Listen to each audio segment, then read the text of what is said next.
Domingo 23, último día de las fiestas de Sant Vicenç.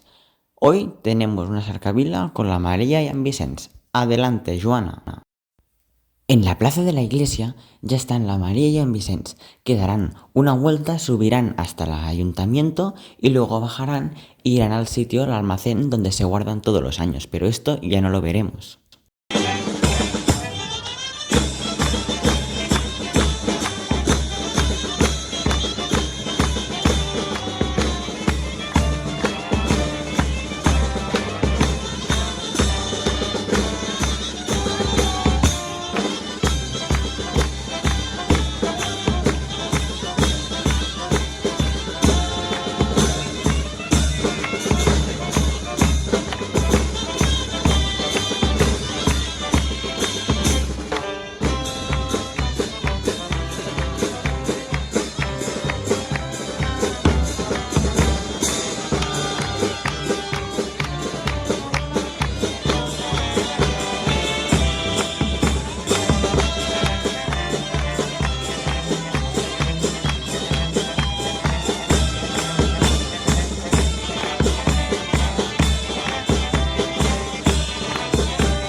Hasta aquí la festa de Sant Vicenç. Nosotros nos veremos otra vez en Carnaval.